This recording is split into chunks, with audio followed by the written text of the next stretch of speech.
All right, hello everyone. Welcome to our next talk here in track 3. A couple orders of business before we start the talk. Please be sure to wear your masks in the building. It's important for us as part of our agreement with ourselves and our code of conduct. If you can take them off, just step outside. You can wear them, you don't have to wear them when you step outside the building. But we please ask you to keep them on while you're inside the building. Also, make sure you stay hydrated. I know it's hot outside. Stay hydrated so we don't have any medical emergencies while we're here. And for this talk, Certifications, the Good, the Bad, and the Ugly by Tom Krantz. We will have a matrix chat running for this at the same time. There's a matrix chat room dedicated to this. You can ask questions in the chat room. Our virtual participants will be asking questions in the chat room. When we get to the Q&A session, we'll try and do a mix of questions from you as a live audience and questions from the individuals in the chat room. So with that, enjoy the talk. Thank you. Thank you very much. Hi everyone, welcome. Pleased to see so many people here, especially given how many other great talks there are as well. I'm Tom Krantz. I am an English guy with a German name who lives in Italy, and I have Latvian citizenship. So I like to give people's profiling algorithms a proper workout. I'm talking about certifications, cybersecurity certifications. And the most important thing is, why should you listen to me? So I've been kicking around the IT and security industry for over 30 years now. I've run my own consultancy. I've worked at Big Four consultancies. I've worked at niche cybersecurity consultancies. I've spent a lot of time building teams, my own teams, teams for clients, teams for projects, hiring people, interviewing for projects, mentoring people as well. So over that time, I've built up a good feel for what works and what doesn't when people apply for roles and when you build out teams. And part of that is certifications. We'll dig into some history of certifications. We'll look at what good and bad looks like. We'll look at the context of certifications within some sort of very generic job roles that the industry has. And then we'll dig into some specific things as well. If you're interested in more details about how interviews work and how this ties into the interview process, I'm doing a workshop later on for a couple of hours, which is an interactive dig into how I interview people, how I interview with other organizations, and tips and tricks that you can use to get through interviews, weed out bad companies, find good gigs, that sort of stuff. So if there's any interview-related questions that you've got with certifications, the workshop's probably the best idea for that, and we can spend some real time digging into them. So, kicking off, history of certifications. The IT industry and security in particular is quite immature, especially when we compare it to other industries like medicine, like civil engineering. It's very well defined what a civil engineer is. It's very well defined how you certify, how you qualify. The same for a doctor, the same for nursing, stuff like that. Security is very different. Security is still very immature. People still can't define what a pen tester does. For some people, it's writing reports. For other people, it's running tools. For other people, it's actually getting your sleeves rolled up and getting stuck in and very manually hacking about with stuff. There's no real consistent definition. So the big problem is, if you're an employer or if you're a consultancy working for clients, how do you know the people you're hiring are any good? Similarly, if you're applying for roles, how do you differentiate yourself from everyone else? I've spent 5 years doing pen testing. Great. How do you differentiate that on a CV? How do you stand out in an interview? How do you make yourself stand out? So certifications initially came from the IT industry. They sprung up in the security industry as well as a way of demonstrating a certain level of experience. You could say, if I have this certification, I at least have this level of experience, and you can trust I kind of know what I'm doing. Problem was, it all kind of went a bit wrong. We've ended up with this. Now, I'm sure many of you may have seen some of these certification maps. This one is from 2020. It's got worse since then. I'm not going to pick on the guy who wrote this because he did his best, because all of these maps are completely inaccurate. They're all nonsense. I saw one of them saying that TOGAF, an enterprise architecture certification, was an entry-level certification. If you're a beginner in cybersecurity, you should get TOGAF. Utter nonsense.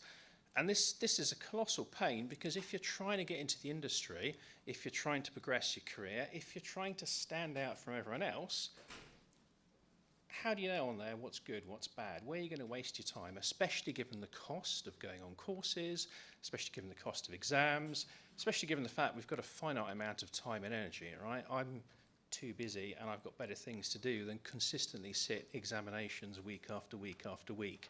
So my LinkedIn profile can have 200 letters after it trying to show off how great I am. At a very high level, generically, many companies have no idea what people in cybersecurity do. None. Even the companies with really great cybersecurity departments still have no idea what they do. So they try and map cybersecurity career progression to what they know. And this is kind of the generic model that gets used in the industry. And some of you will immediately look at this and say, where are the security auditors? Where are the pen testers? And that's kind of the problem, right? People don't know where they fit into a traditional organizational structure. At a very sort of high level, most organizations think, okay, an entry-level position is an analyst.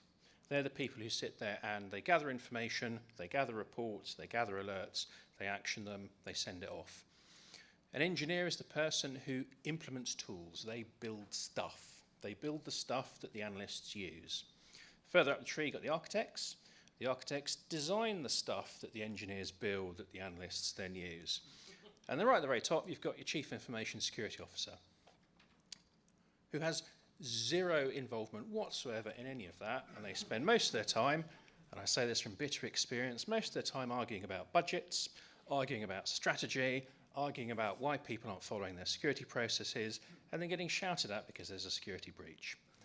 That's the day in the life. All of this as well is complete nonsense. Right? I'm a CISO.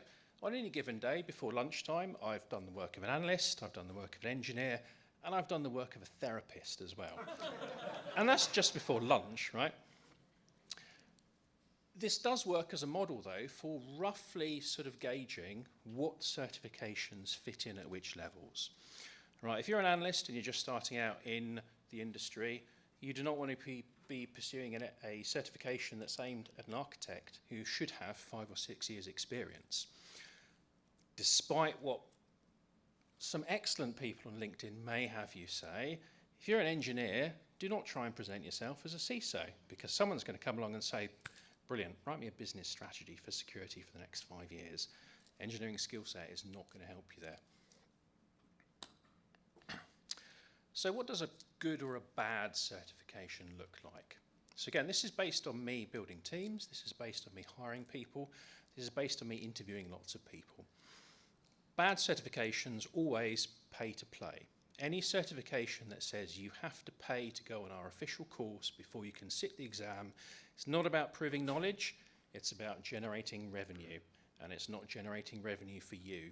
Those are valueless certifications, and it stands out really badly in the interview.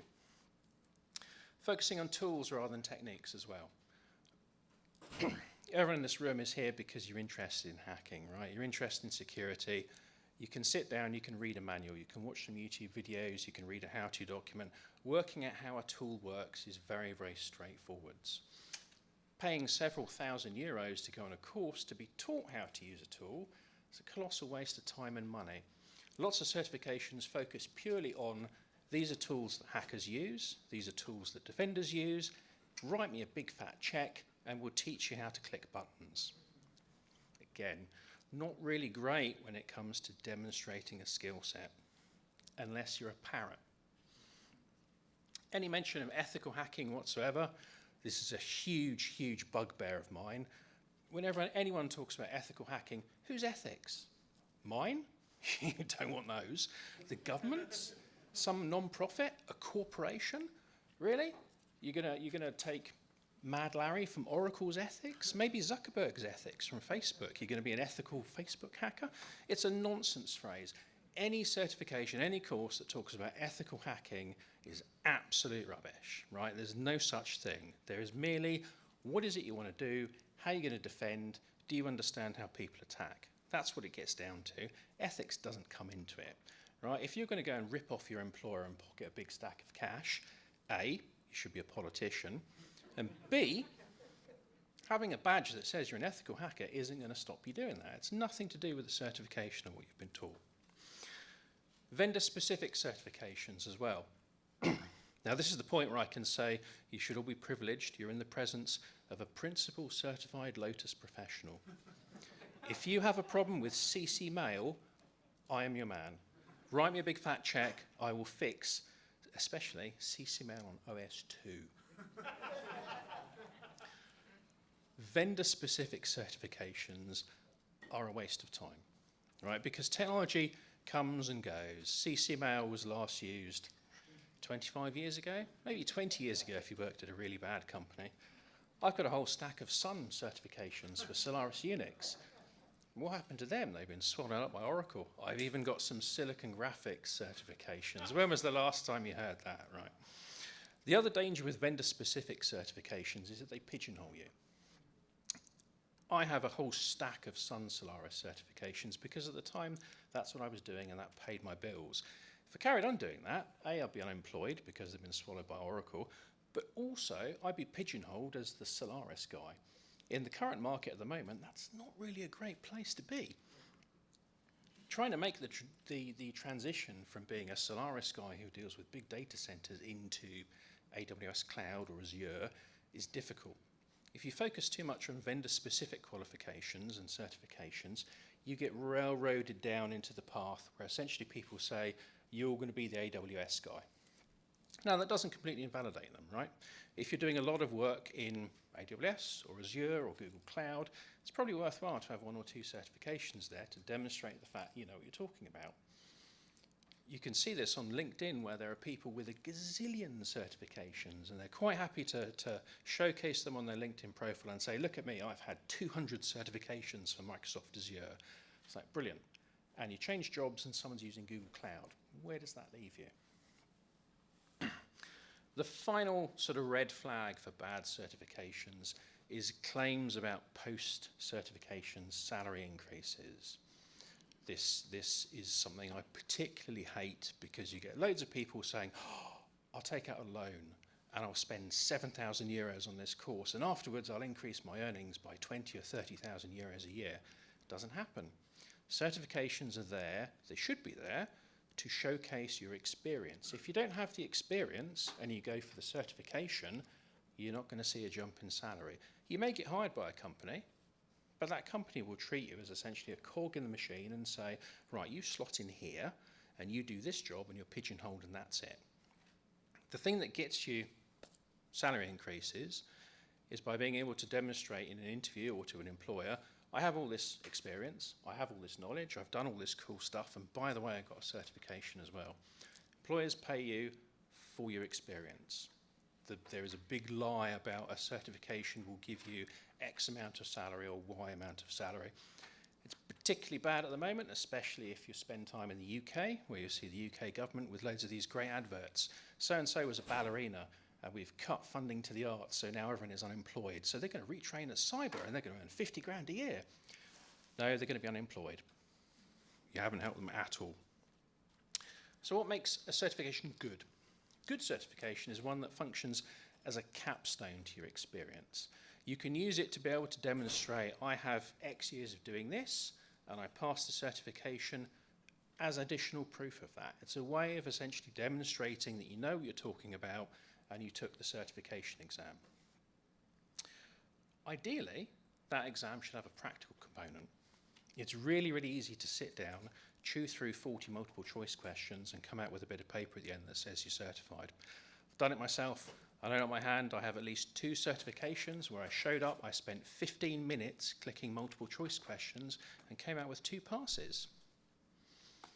Does that demonstrate expertise? No. It demonstrates a certain level of arrogance and a certain level of hacking the process, but it doesn't demonstrate expertise. So ideally, a certification should have a practical element. You should have something where you demonstrate, I've read this stuff, I've learnt this stuff, here's how it works. There should also be different levels as well. Going back to that model, where we have analyst, engineer, architect, CISO, the career progression based on experience. There should be different levels of certification as well that test different depths of experience. And finally, it should have some sort of aspect of continuous development. My much coveted Lotus CCML certifications never expire. The fact that Lotus doesn't exist anymore doesn't even matter, right? They never expired anyway. For eternity, it will be on my tombstone that I was a principal certified Lotus professional.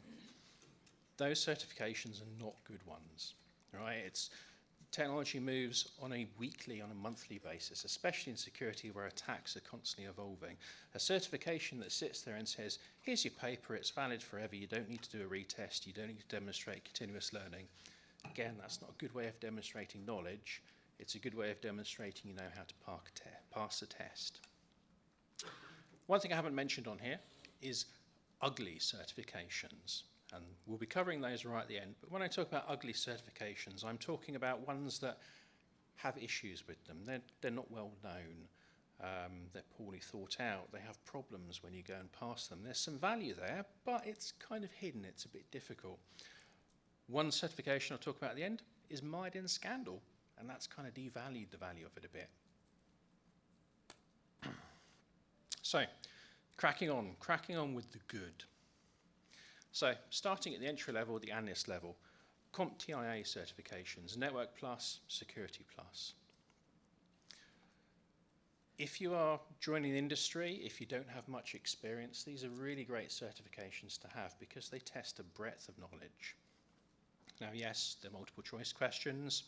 Yes, there isn't a practical element, but when you're starting off, you probably don't have the experience to be able to do a practical test. And especially the Network Plus and Security Plus as well is well thought out. It covers a broad range of stuff that you're most likely to meet when you're doing an analyst role, when you're working in a security operations center, when you're working as a junior member of a team. People I see with these certifications, when they come to interview, they have a good level of grounding knowledge. They're able to explain how stuff works, which makes them excellent as part of a team, and also means that if you've got those certifications, you've got the good foundations to start building on that knowledge and advancing further from there. Another good entry-level one, and I know I said vendor certifications are bad, kind of make an exception for this one. So Cisco's entry-level certification, the CCNA, they have a security component from that. And again, I rate that quite a lot. That covers a lot of things about routing and switching and networking and network attacks and network security. That's all stuff, as an analyst, you're going to be dealing with. Analysts will be doing stuff like monitoring firewalls, monitoring routers, monitoring network attacks. If you've got a certification that shows that you've covered that, it gives an interviewer and an employer a certain level of confidence that you have the skills to be able to be dropped in and say, okay, here's our network, go and protect it. So all three of those are good entry-level certifications. Going a bit above that, looking at sort of a more senior role, ISACA's Certified Information Security Manager, the CISM, appalling acronym, but there we go. To demonstrate that you understand wider security issues, to demonstrate that you understand how security works in an organization, this is a really good certification that, again, is a good way of demonstrating you've got the skills in there. A lot of security is not about technology. It's not even about defeating attackers. It's spending your time talking with people who have no idea what you're talking about. It's convincing that there's a problem. It's managing other teams to be able to support you as you try and get fixes in. It's working with developers, with engineers, with HR, getting policies enforced, all this sort of stuff. So the ISACA certifications in particular cover lots of areas. They give you a good test that you've got skills in that area. And again, because if you see a security attack, the fix is, okay, we implement these firewall rules. Easy. Technology is not the problem there. Convincing other teams that they should have a business outage while you knock out their network connection and apply those firewall rules, that's the difficult bit. And again, if you've got a certification like that, where you've been able to demonstrate you know how to talk about security in the context of the wider company, it's a valuable thing to have. Moving on a bit, going down the list of more deeply technical stuff, the OSCP. Anyone who's got an OSCP, I instantly want to bring into an interview. It is a bugger of an exam to pass. It's practical, you've got to write a report, it's very complex, it's very taxing, there's literally no mercy, and whenever you ask for help, everyone laughs at you and says, try harder. It's a fantastic motto to have. Anyone who wants to be a pen tester in any sort of serious capacity, the OSCP is a fantastic way of demonstrating you know what you're doing. I will take the OSCP over anything else when I'm building an offensive security team. It is hands down one of the best certifications out there. And because it's purely practical, it really, really tests your ability not to use tools, but to solve problems. And that's one of the key things that people who are doing offensive security need to understand. How do you solve problems? How do you get to the root cause of something? And then how do you work to exploit that and then to defend it? OSCP is great for that. Finally, CISP. CISP gets a lot of bad press, largely because people don't understand the context of it.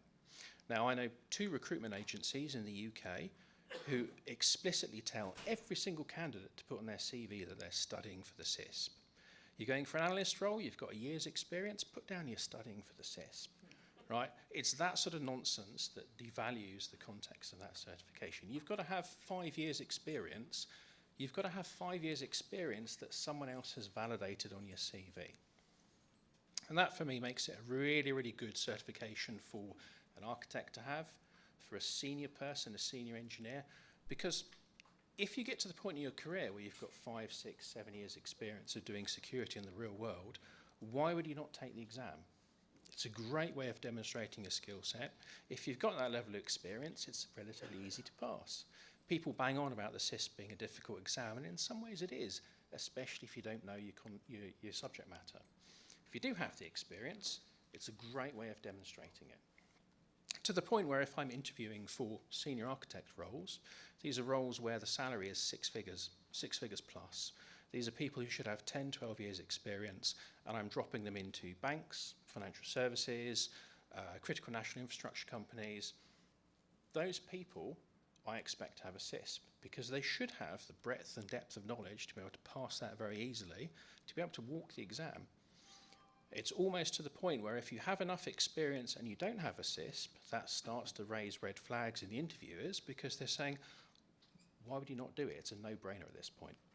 The other advantage is the entire industry knows about the CISP. You get companies who couldn't spell CISO, but they know what a CISP is and they put it on their job descriptions. It's very well recognized, and so therefore if you do have it and you're using it as a way of demonstrating your expertise and your experience, it's a great thing to have. If you're in a more senior role, if you're looking to progress, absolutely the CISP. Now the flip side of that is there's a whole bunch of specializations under there. There's a cloud specialization, there's a couple of others. Meh. Doesn't really have much value. It's the main CISP that really matters. Specializations, if you have a CISP, I kind of expect you to know what cloud computing is and how to secure that. Fundamentally, it's not much different from a data center, right? It's still computers, it's still got network connections, it's still running software, you still need to defend it. It's all kind of the same stuff. So, that's the good. Let's look at the bad. Right, starting off with my personal pet hate, the certified ethical hacker.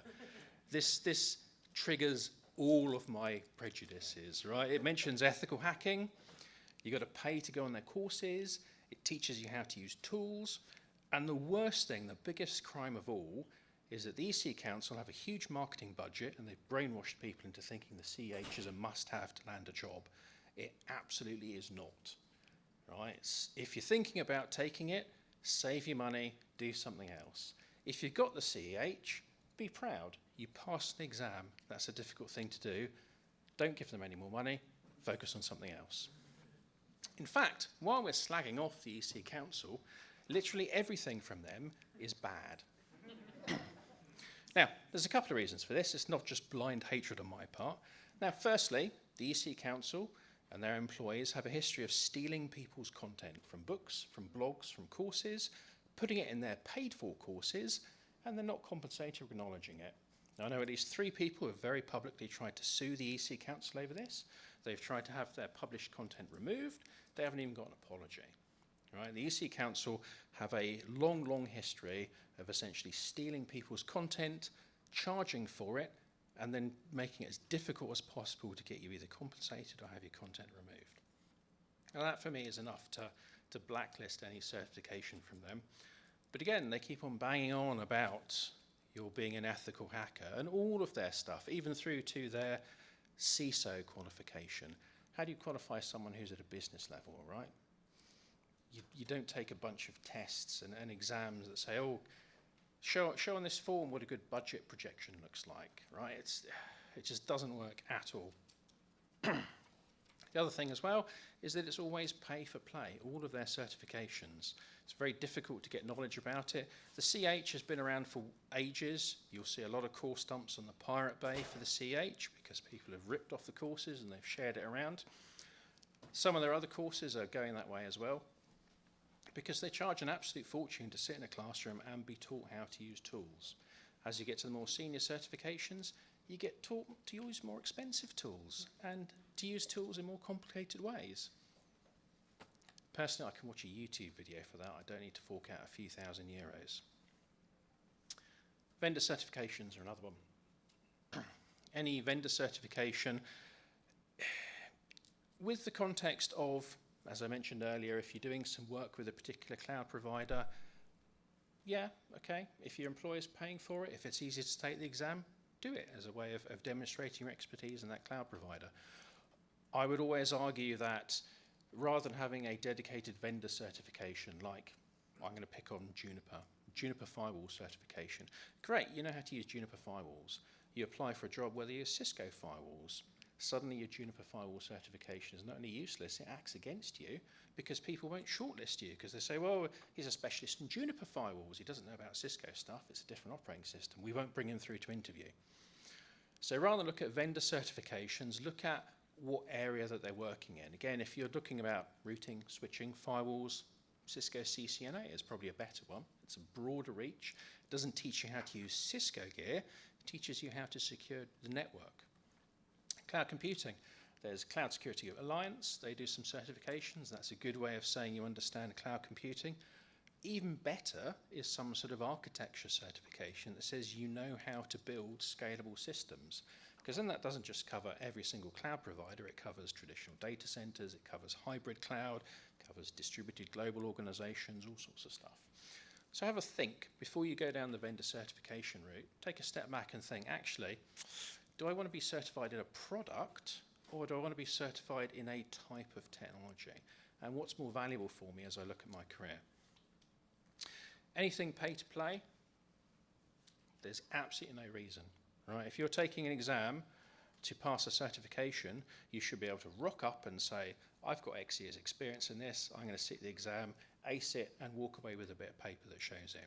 If you have to pay someone to go on their course, you're generating revenue for that organization. You're not generating revenue for yourself. You're not generating any sort of expertise for yourself. You're literally just printing money for whichever the certification organization is. And finally, SABSA, one of the sacred holy cows of the security world. SABSA is an architecture framework for building security architecture in organizations.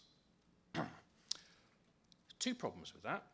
The first one is the only way you can get any information on SABSA, even the documentation that goes before the course, you've got to buy it from SABSA. You want to read the manual on SABSA? Brilliant, cough up some cash. You want to understand how to train on SABSA? Brilliant, cough up some cash. You want to take the exam? Brilliant, cough up some cash, go on the course. Now that's had a knock-on effect because the rest of the industry has said, why are we paying thousands and thousands and thousands of euros to send all of our architects on a SABSA course when it's just teaching them security architecture and it's costing us a fortune? So in the industry, people have stopped asking for SABSA to be able to prove you can do security architecture. Instead, organizations have been asking for things like TOGAF, which is from the Open Group, and that's a certification that covers enterprise architecture. Now, SABSA is fairly rigid. It deals with security, and it deals with security in a specific way.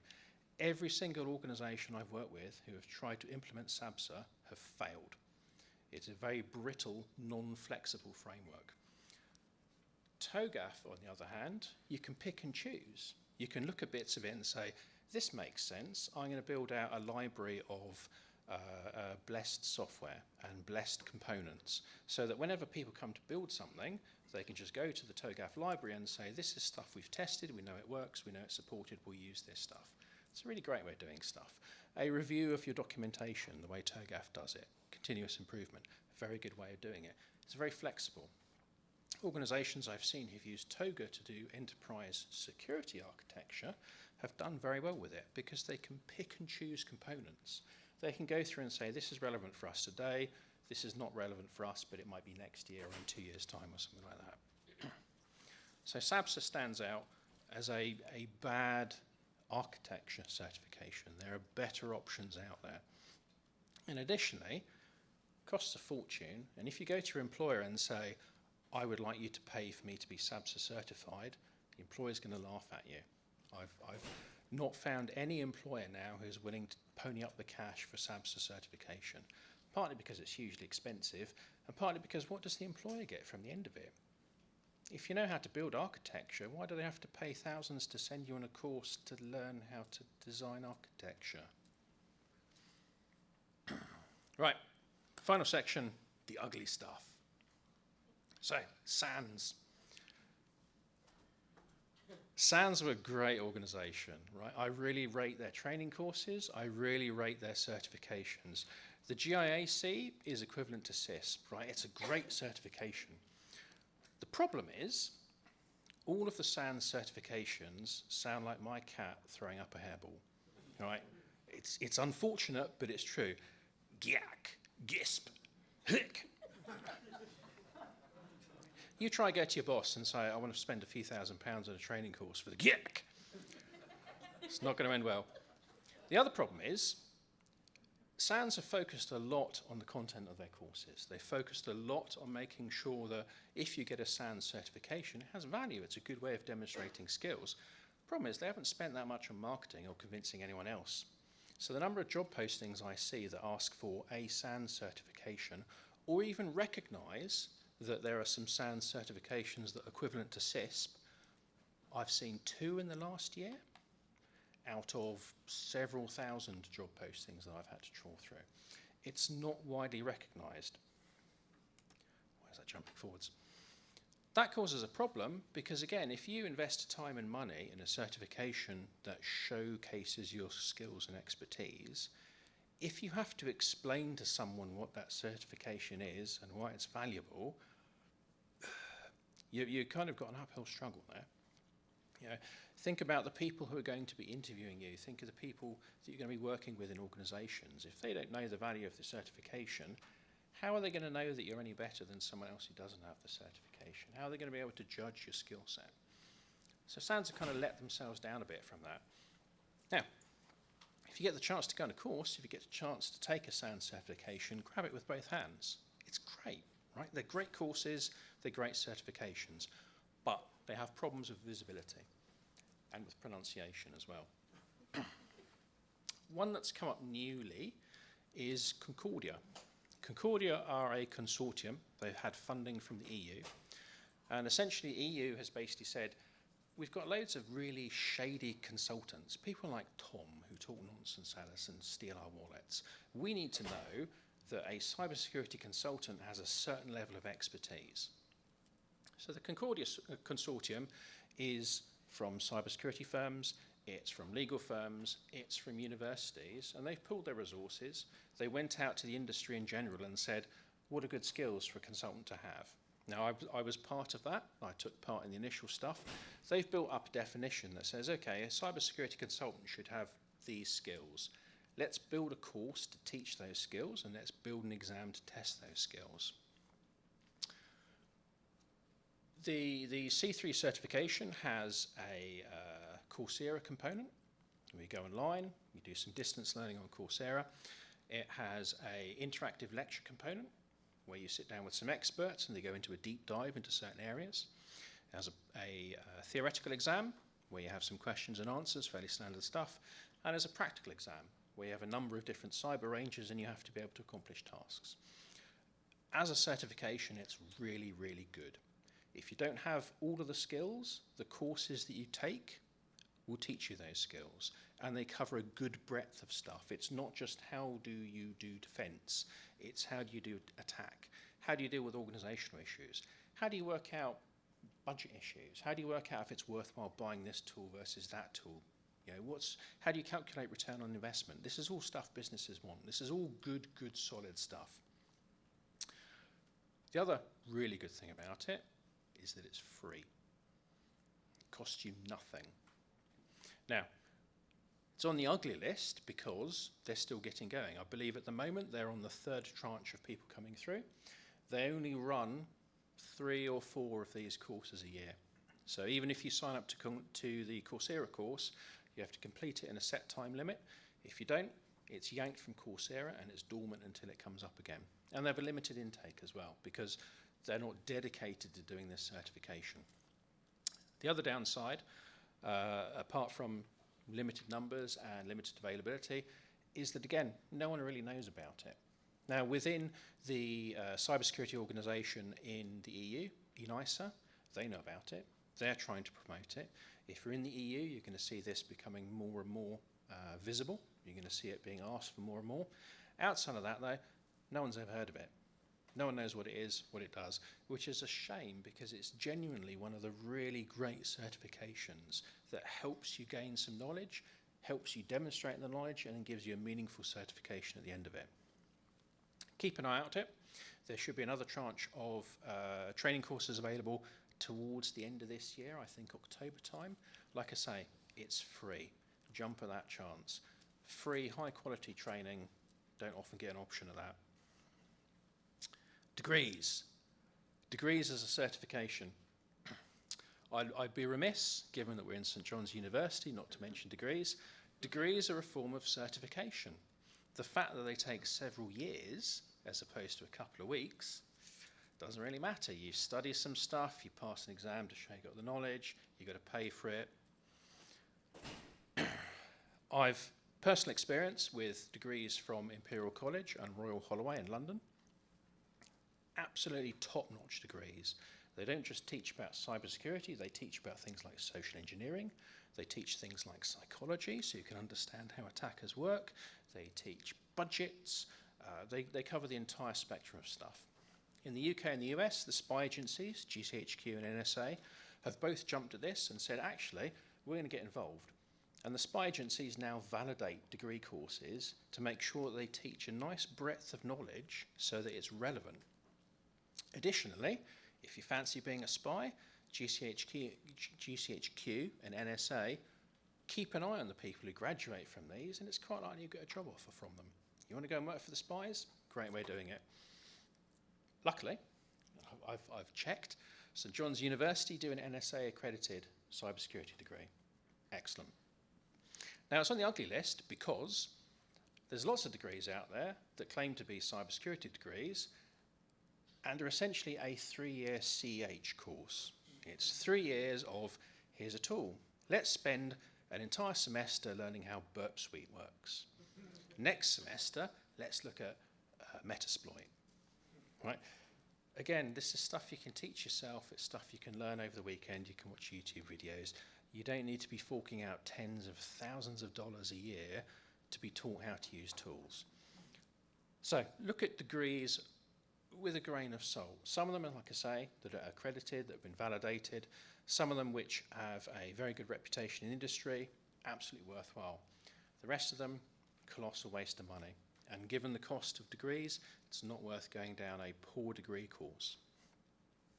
Now, finally, Crest. You can't imagine how thrilled I was to have written this slide deck and then rocked up and see there's the guys from Crest with a stand here and they're a sponsor, I hope. Excellent. So, what's the issue with Crest? Crest was originally developed in the UK because the UK government was hiring a bunch of pen testers who did all sorts of weird stuff, and there was no consistent way of testing UK government infrastructure. So Crest was formed. Crest is a non-profit organisation, and it was designed to essentially have a level of certification for penetration testing and for security assurance, so that government departments in the UK could say, I've had a Crest certified audit, I've had a Crest certified pen test, we kind of know stuff is okay. All sounds good. They're practical exams, they test your skill set, it's a good certification to have. All sounds really great. However, in the UK, there's a very large cybersecurity firm called NCC. They do the majority of Crest testing for the government. They are a big, big organisation. Their director was the head of the Crest board. About the time when some people posted a whole bunch of documents up on social media that showed that NCC had run a CREST testing lab in their building, and that they had course notes and answers and questions and information dumps on NCC-headed notepaper, along with a bunch of emails from NCC internally telling people how to pass the exam. So it's kind of a problem, right? If you're dealing with security assurance, and it turns out that actually one of your biggest revenue generators for your organisation is cheating at the tests, a bit bad. Now the problem is, how does CREST investigate itself when the director of the company that's been accused of cheating is the head of the board? Bit of an ethical dilemma there, going back to ethical hacking. So what they did was they brought in a third party, an ex-policeman. He did a review of it. There was lots of concern in the industry at the time because, let's say I'm CREST certified. Let's say at the time I was working for a small cybersecurity company. They were going for CREST certification. It was kind of an open secret that people from NCC have been cheating at this. But what do you do? If you go public and say, oh, the biggest revenue generator and the head of your board, their company has been cheating, do you think you're still going to have your CREST certification at the end of the day? Probably not. And there was lots of worry in the industry about people speaking out about this, because if you're a small consultancy or if you're an individual self-employed and you're generating your income by testing UK government infrastructure under CREST, if something threatens that certification, that means you're going to be out of a job and kind of unemployable. So lots of people didn't speak out about this. There was an investigation. One person came forward voluntarily with information. Now, this is an industry that had hundreds and hundreds of people who are certified.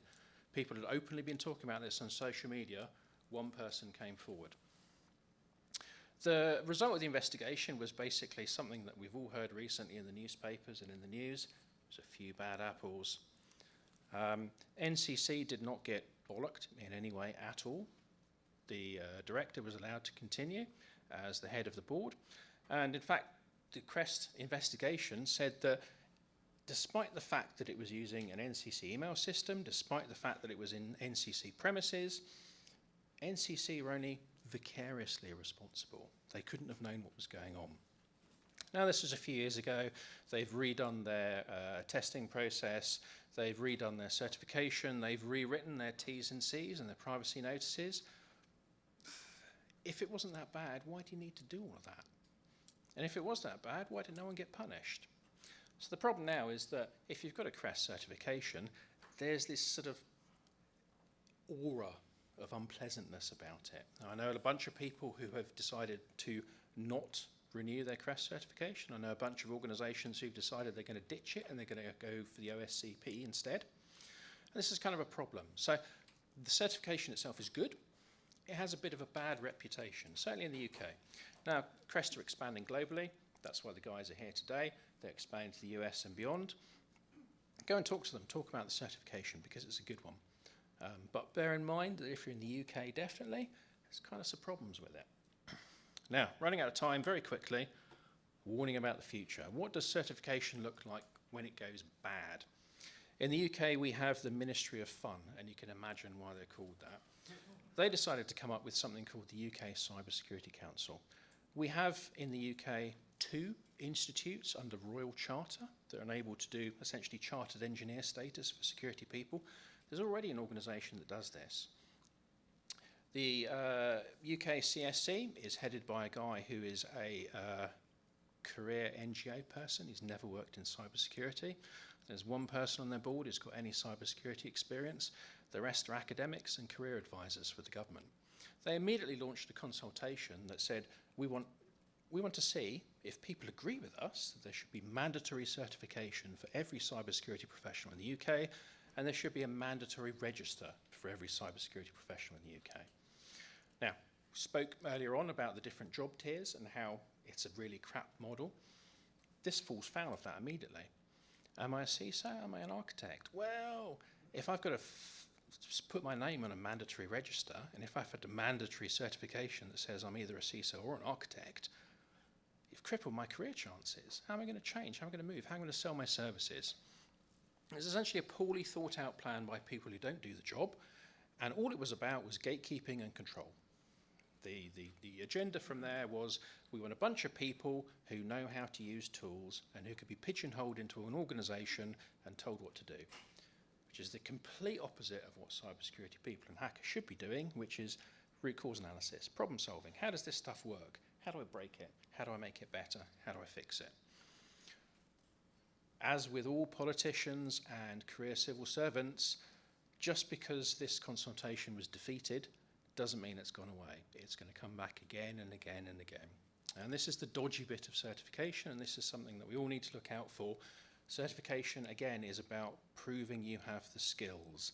It's not about controlling and limiting people in cybersecurity and stopping people with certain backgrounds from entering the industry. And on that note, running out of time very quickly, have we got any questions from anyone? What about governance, risk and compliance, GRC?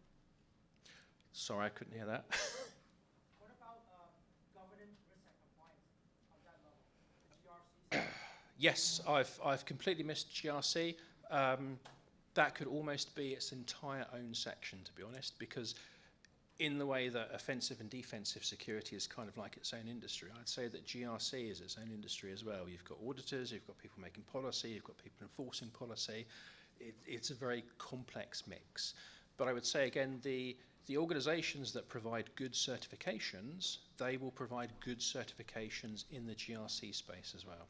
So ISACA do an auditor, CISA one, again, pretty highly rated, comparable with the CISM as well for that sort of stuff. So there's some comparisons there. All right, we got a quick question from the chat. What do you think about sitting for an exam like CISSP even if you don't meet all the other qualifications? What do you think about sitting the CISP if you don't meet the qualifications? Why pay for an exam if you can't get the certification at the end of it? I mean, that cash is coming out your own pocket. I'd rather spend that on rum and ice cream, to be honest. But if you take the exam and you pass it, how are you going to present that to an employer or in a workspace? Oh, I took the exam and I passed it, but I don't have the qualification. People are then going to say, okay, so you're not certified. Reject. You know, the goal should never be to pass an exam. The goal should be to demonstrate you've got the knowledge. Any other questions? What do you think of renewals or certifications? What do I think of renewals and recertifications? On the one hand, they're a bit of a pain in the arse because you've got to make sure that your knowledge is up to scratch. You've got to resit an exam. You've got to be able to prove that you're constantly being able to educate yourself. On the other hand, it's a really great idea because it forces you to keep up with industry knowledge. It forces you to keep up with changing technology. It forces you to demonstrate that you haven't just passed an exam and then left it to moulder. You've continued to educate yourself, and you can demonstrate that by proving you've taken courses, read books, read articles, whatever.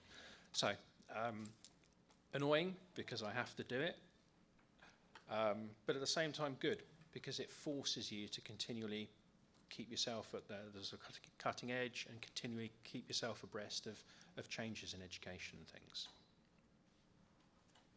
All right, we've got time for one last question. There we go. Lucky last. Iceberg C won't actually let me sit for the CISSP despite meeting all the requirements. Can you recommend something that's equivalent but different? Ooh, equivalent but different. I would say the SANS GISP. I would put that firmly as equivalent to the CISP. Like I said, there's issues about visibility, but if for whatever reason you're being blocked from actually taking the CISP exam, go for the SANS ones.